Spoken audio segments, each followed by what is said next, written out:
One day, the police received a report about the disappearance of an 11-year-old girl. Despite investigating the surrounding areas, they couldn't find any leads.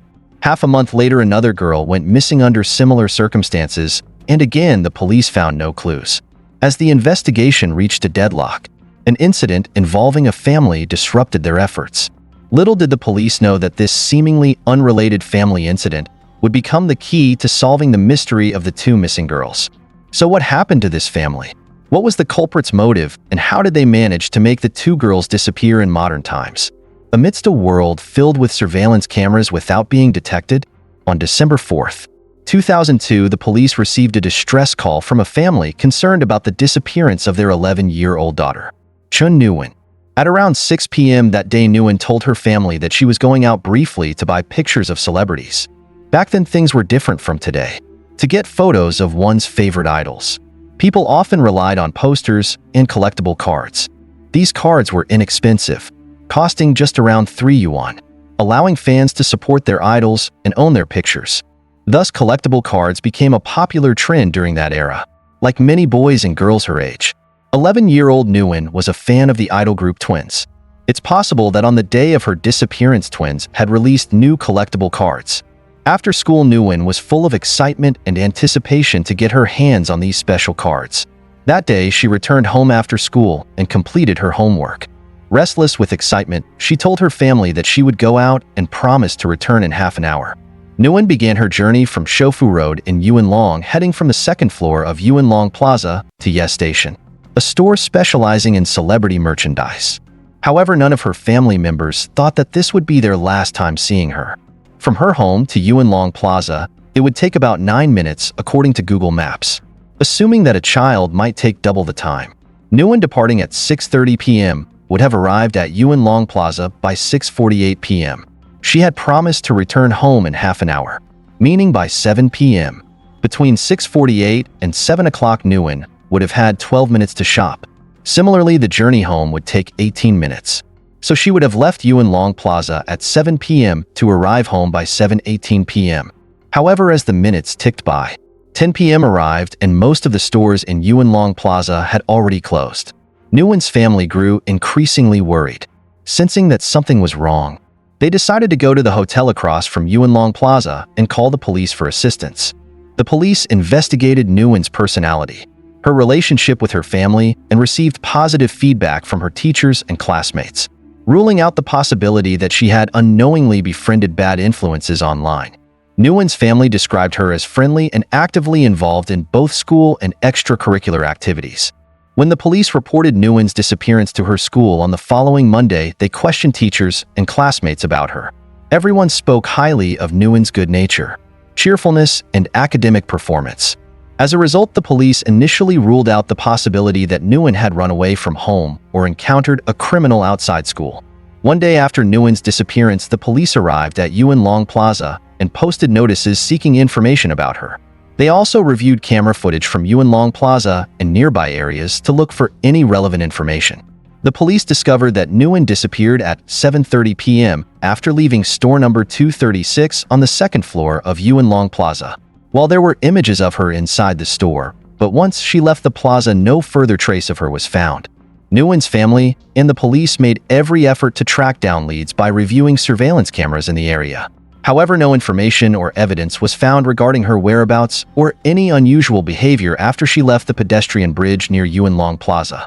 As time passed with no new leads, the fear and anxiety among the Yunlong community began to grow. Parents no longer let their children go out alone, rearranging their schedules to personally escort their kids to and from school no matter how busy they were. Just half a month after Nguyen's disappearance, another girl named Yin Feishan also went missing. According to her family, Feishan was usually dropped off at school by her father and would return home on her own afterward. However, on the day of her disappearance, Feishan didn't come home on time. Her family assumed she had stayed late at school, but when they contacted the school, they were informed that Feishan had already left. The family became worried and decided to wait 2 more hours. By 9 p.m., with still no sign of Feishan, they decided to call the police.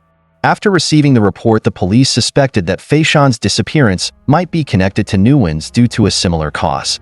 They began investigating Feishan's routines to gather more clues.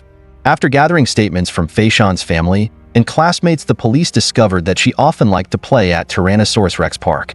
Wasting no time, they contacted the park and requested surveillance footage. Unfortunately, no trace of Faishan was found in the recordings. The police then decided to widen their search area by reviewing surveillance cameras in other locations. Their persistence paid off when they discovered footage of Faishan boarding a minibus with a man. The minibus was on Route 39, which passed by a bus stop near Faishan's school. However, when the police questioned the driver about that day, he claimed he didn't know where Faishan got off and couldn't remember much about her. While the police were deeply concerned about the disappearance of the two girls, an unrelated family incident disrupted their investigation. On December 20th, 2002, one day after Faishan's disappearance, the police received a report from a woman about her brother-in-law, Tang Yongqiang, who intended to commit suicide along with his 3 children after his wife had left him. Initially, the police assumed this was a typical domestic dispute. However, the reality turned out to be far more complex when officers arrived at the scene and discovered something they had been searching for all along. Although Yongqiang and his 3 children were successfully rescued, all 3 of them had varying degrees of injuries. It appeared that Yongqiang had attempted to harm the 3 children before ending his own life. This prompted the police to search the scene for further evidence. The house itself seemed ordinary. The ground floor was a living space with a computer, while the upper floor served as a resting area with beds and wardrobes. During the investigation, the police confiscated 2 cans of gasoline that Yongqiang had prepared. At first, everything seemed typical until firefighters opened one of the wardrobes and discovered the body of a young girl. She had been wrapped in cloth and tied with red nylon rope. When the cloth was unwrapped, the victim was identified as the girl reported missing the previous day, Yin Faishan. She was still wearing the same clothes she had on when she disappeared. This discovery left the detectives baffled. Why was Faishan found here? Could this domestic dispute somehow be connected to another child disappearance case? A more pressing question arose. Was Nguyen the first missing girl also in this house? The police expanded their search and discovered a small stone house opposite Yongqiang's residence. Inside this house, they found Faishan's school bag, shoes, and the twins' trading cards that Nguyen loved. They also discovered an emptied cement bag. Given the similarities in the disappearances of Nguyen and Faishan and the proximity in time, the police concluded that Nguyen had likely been brutally murdered and her body encased in cement. The search area was widened further, leading to the discovery of a manhole covered by wooden planks. Upon opening it, they found a young girl's body submerged in wastewater at the bottom of the pit. The body was severely bloated and unrecognizable. Through DNA testing and death time analysis, the girl was identified as Nguyen, the first victim who disappeared on December 4th. On December 3rd, Nguyen went to Yuen Long Plaza, where she saw Yongqiang holding several twins' trading cards in his hand. These cards featured images she adored, so she boldly asked if she could buy them from him. Yongqiang noticed that Nguyen bore a striking resemblance to his wife as a child. Intrigued, he agreed and gave the cards to her, saying he had more at home and inviting her to come see them if she wanted. It's likely that Yongqiang was accompanied by his 3 children at the time, which put Nguyen at ease. Upon arriving at his house, she was browsing through the cards downstairs when Yongqiang called his wife, demanding that she return home. When his wife refused, Yongqiang, in a fit of rage, directed his frustration at Nguyen and committed a brutal act that led to her death. Why, then, was Faishan at this location, and why did she willingly board the minibus with Yongqiang? It turned out that Faishan and Yongqiang had met about a month earlier. By coincidence, Yongqiang often brought his 3 children along when visiting the park where Faishan lived. During one of these visits, he saw her playing and approached her for a conversation. Eventually, Faishan agreed to play with his children. Later, Faishan and Yongqiang exchanged phone numbers and arranged to meet again. They frequently went to the park together, and sometimes Faishan accompanied the children to play at his home. On December 19th, 2002, Faishan visited Yongqiang's house again. As usual, she stayed in the basement playing with his children and using the computer he had set up there. However, Yongqiang worried about his wife leaving, so asked Faishan to come upstairs. There he used a pillow to attack her. At first, Faishan thought it was just a prank, but she quickly realized she couldn't resist him and eventually lost consciousness. Tang Yongqiang, 37 years old, was born in Taiwan but grew up in Vietnam before moving to the United States to engage in smuggling activities.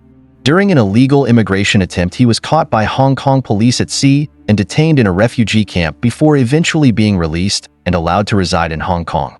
After settling in Hong Kong, Yongqiang became a criminal, committing various offenses such as extortion, loitering outside women's restrooms, and resisting arrest. He had 2 marriages in Hong Kong. His second wife, Fan Lushan, was only 14 years old when they met. At the time, Yongqiang was already married with a son, but he still pursued Lushan. Yongqiang's first wife did not accept this and left him, taking their son with her. Yongqiang waited until Lushan turned 18 to legally marry her, and together they had 3 children. However, as the number of children increased, so did the family's financial burdens. Yongqiang, who only had a part-time job, struggled to make ends meet. To support the family, Lushan had to work despite her lack of education or job skills, forcing her to take a reporting job far from home. While working in public relations, Lushan broadened her horizons and realized how vast the world truly was. She found herself a new boyfriend and candidly informed Yongqiang about it. Yongqiang confronted Lushan, who had always followed his advice but now had completely changed. Lushan sought help from the social welfare department, hoping they could assist her family in resolving the issue. However, when representatives visited their home, Yongqiang rejected their intervention, claiming it was merely a family matter. In court, Yongqiang asserted that he had studied Thai occult practices. Upon discovering his wife's affair, her betrayal fueled his determination for revenge, but his vengeance didn't stop with her, it extended to their children as well. Yongqiang devised a ritual called the 5 Ghost Revenge. For this ritual, he needed 5 lives to transform into vengeful spirits to haunt Lushan. However, only 3 of the individuals were his biological children, so he specifically targeted 2 other children. Although Nguyen and Fei Shan were not related to Yongqiang by blood, he committed unspeakable acts against them, hoping that this would establish a blood bond between them and him. On February 25, 2004, the trial for this shocking case in Hong Kong finally began. Yongqiang was charged with 2 counts of murder and 1 count of attempted murder. He was accused of taking the lives of Nguyen and Fei Shan and attempting to kill his 3 children. During the trial, Yongqiang admitted to his actions but denied committing indecent acts against the 2 girls. The prosecution argued that Yongqiang had repeatedly spoken about his revenge plan against his wife, demonstrating that his actions were premeditated and meticulously planned.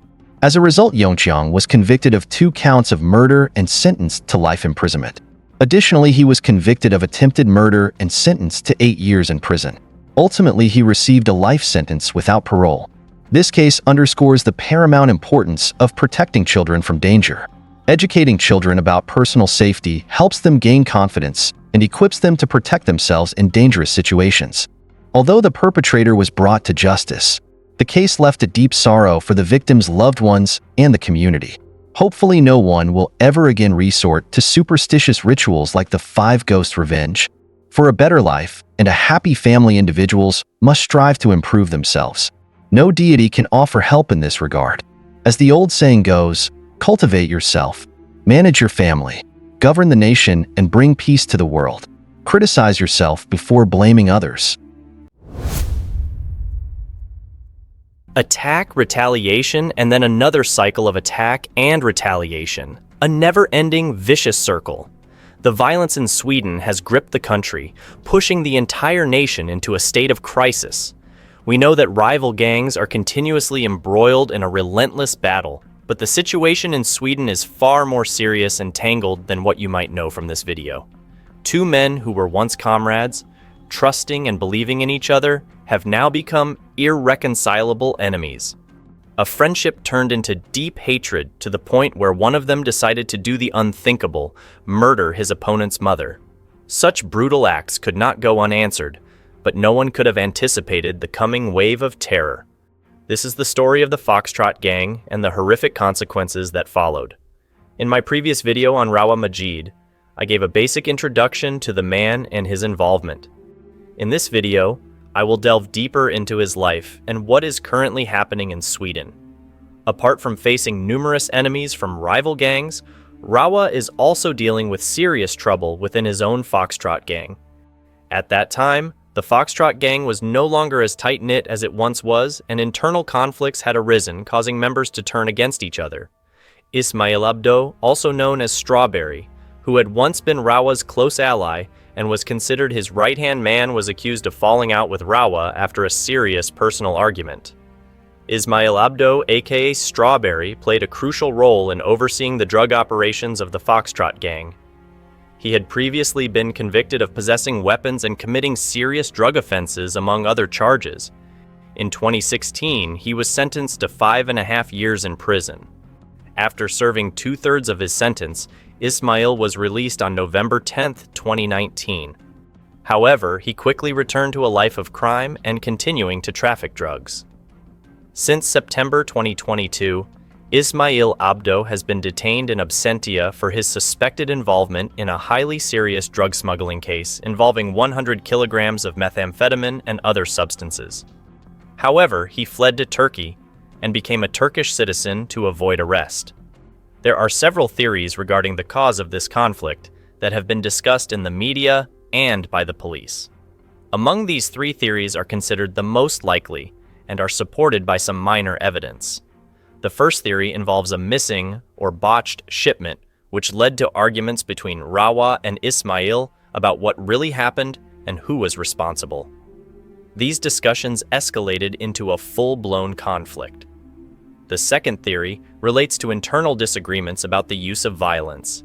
Issues included the use of teenagers as soldiers and the increasingly common practice of targeting innocent family members, along with victims often being innocent civilians. The third theory is a bit more wild. It suggests that Rawa may have orchestrated the theft of his own shipment to profit further from the same cargo. This theory also suggests that the rift between the two began as early as 2023, which sounds quite bizarre, doesn't it? In a complex case currently being tried, 6 people are being charged with serious crimes such as organized robbery, drug offenses, and unlawful detention. On January 16, 2023, during an arrest, several suspects recklessly fled from the police by car. Among them was a 24-year-old man, notable for his fox-shaped ring, a symbol of the Foxtrot gang, who was captured. This indicated that he was a key member of Rawa's organization. This man and his accomplices were suspected of planning to seize 46 kilograms of marijuana by attacking and robbing Foxtrot's own delivery man. This courier was commanded by someone with the alias Dr. Phil, whom the police believed to be Ismail Abdo. Police suspect that Rawa Majid ordered his group to attack the courier, forcing him into debt and making him continue working for Rawa. When arrested and interrogated, the courier revealed surprising information, stating that the attacking group was an enemy of Dr. Phil and had deliberately set him up. The courier said, "It felt like they wanted me to fall into a trap. I was pushed into a remote area." When asked why they would want to deceive the person behind the alias Dr. Phil, he replied, "They want to destroy him." There's definitely someone within Dr. Phil's network playing a double game. The charges against the attacking group were brought to court at the end of August, and notably, only about 2 weeks after the trial, a new wave of violence erupted. Is this the real cause of the conflict? The media and the police may never truly know the reason. Only Rawa and Ismail can say for sure. Whatever the true reason, the consequences have spread across Sweden and beyond. A brutal war has broken out, and everything seems justified. These two men were once very close, knowing each other's weaknesses and the whereabouts of close family members. Particularly, information about each other's families became highly valuable in the effort to win this war.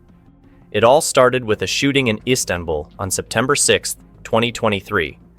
This shooting was allegedly ordered by Ismail to eliminate Rawa, and it was all captured by surveillance cameras. The footage shows 2 men arriving on a motorcycle, one of them jumping off and firing multiple shots at a group of 5 or 6 people, one of whom was believed to be Rawa. Without hesitation, the group returned fire with strong force. Luckily, no one was seriously injured, but it was clear that retaliation was imminent.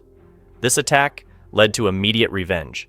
Just 1 day later, on September 7th, Ismail Abdo's 60-year-old mother was murdered in her own home in Uppsala.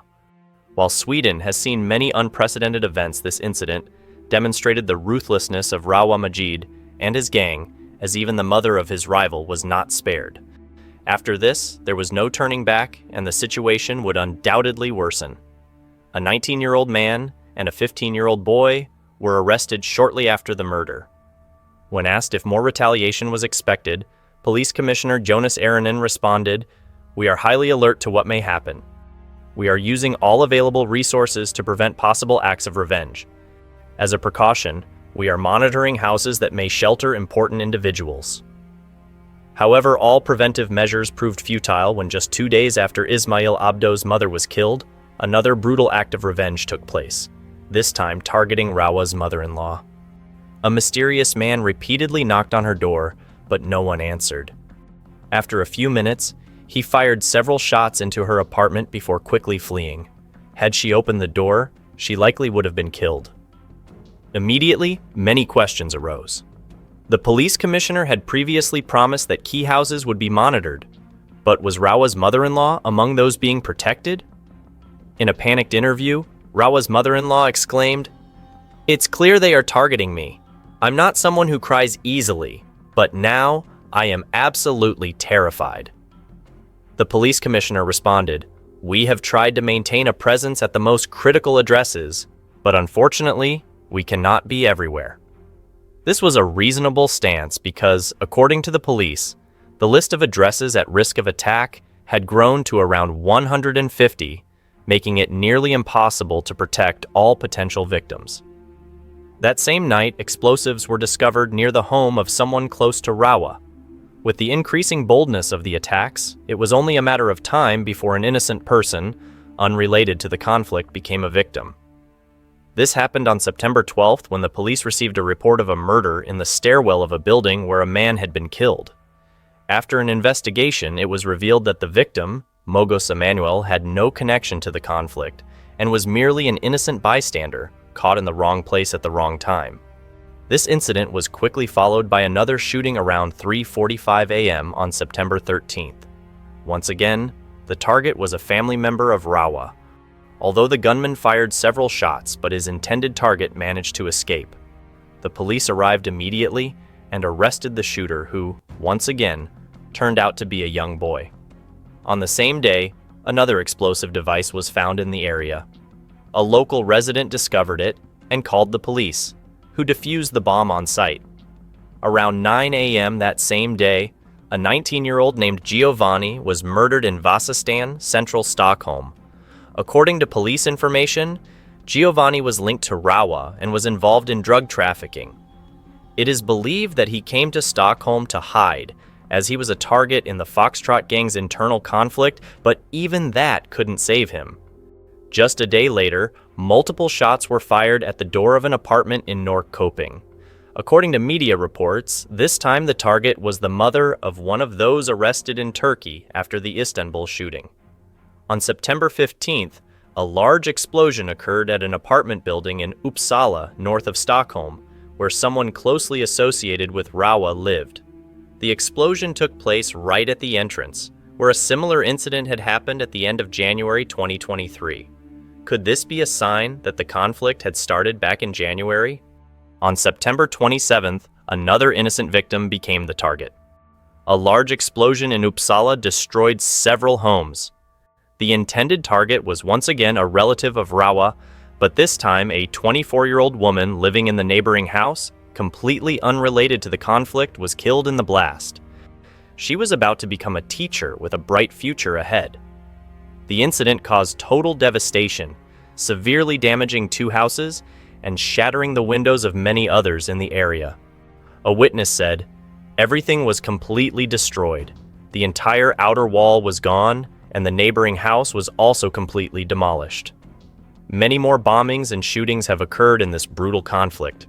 However, Swedish police have yet to definitively link these attacks to the feud between Rawa and Ismail, as they need to gather more evidence.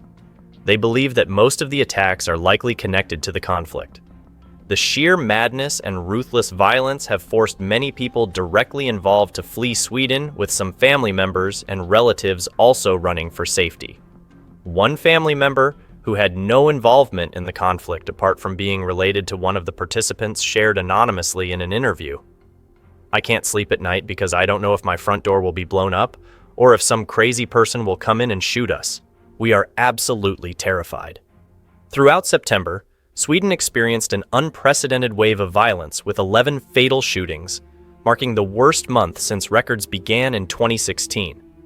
Notably, most of these attacks are believed to have been caused by the conflict between Rawa and Ismail. The surge in attacks from Ismail's side has led investigators to question Rawa's strength and the power of his Foxtrot gang.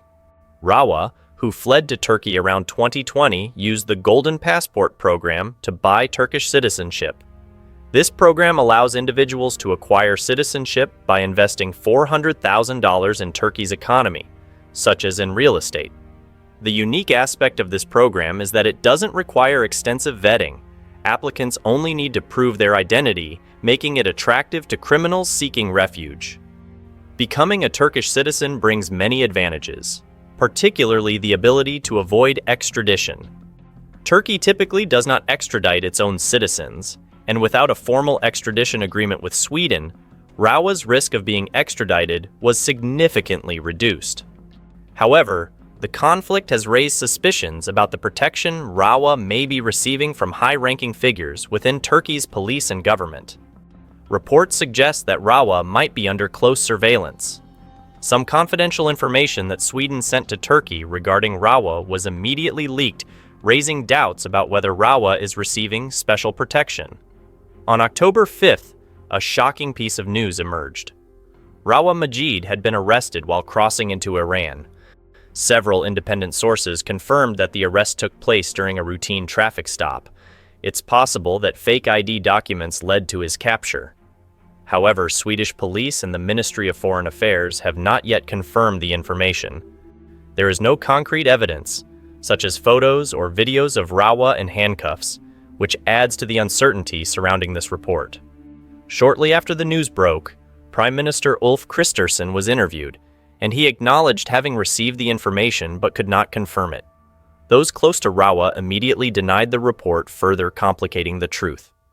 Many believe that if Rawa had indeed been arrested, he might only have been temporarily detained and then released for unclear reasons. While the situation surrounding Rawa remains unclear, one thing is certain: he is in serious trouble. As the conflict with Ismail intensifies, Rawa faces additional challenges that are severely undermining his position. The situation worsened when one of Rawa's stash houses was raided by police, sparking concerns of further blows in this bloody war. On October 6th, when police stormed an industrial area, they discovered a massive drug cache worth 32 million krona, roughly 2.7 million euros. On the phone of one of the suspects, police found images of the man wearing a fox-shaped ring. During interrogation, the suspect claimed he had found the ring at a market stall and decided to keep it. Could this be a crucial clue linking to Rawa's stash? If so, it could deal a significant blow to his organization. In mid-October, a shocking article appeared in which an anonymous member of the Foxtrot gang shared insights into the cause of the conflict, its current state, and the use of young boys as foot soldiers. According to this member, two major events triggered the escalation: the shooting in Turkey and the murder of Ismail Abdo's mother. He stated, "Just because the wind blows slightly in the wrong direction, I don't betray my friends for money. For every family affected, 10 more will get involved. I could hand Rawa over to someone else for 15 million. Someone offered 20 million, but I didn't sell him out. I'm a man, and I would never do that," implying that he could have revealed Rawa's location to Ismail for the offered sum. Regarding the use of boys as foot soldiers, he said, "A 15-year-old boy can take down one person or even 100 people and only receive 4 years in a juvenile detention center." Using teenagers has become a trend. They see people wearing gold chains, they see 15 and 16-year-olds making money, and they have nothing else to do. When asked about whether this was right, he replied, "I don't think it's right, but it's what he has to do." When asked about the future of the conflict, he responded pessimistically, "Never, unless Strawberry surrenders." This shows that neither side intends to back down anytime soon. And as predicted, just 5 days late, a large industrial building was set on fire. Around 2 a.m. on the night of October 15th, a massive fire broke out and spiraled out of control, forcing firefighters to stand by as the 5,000 square meter building was completely consumed by flames. The building was already familiar to police due to a large explosion at the front entrance back in January. The building's owner was none other than Ismail Abdo. The fruit and vegetable business allegedly belongs to his family, and Ismail's nickname, Strawberry, is the origin of this name. Rumors suggest that this warehouse may also have been a drug stash for Ismail. Was this an act of revenge for the raid on Rawa's stash? Police spokesperson Daniel Wickdahl could neither confirm nor deny a connection between the incident and the conflict between Ismail and Rawa. However, with recent events in mind, most believe this was a retaliatory strike and that the war is far from over. In Sweden, gangs once loyal to Rawa have now shifted their support to Ismail.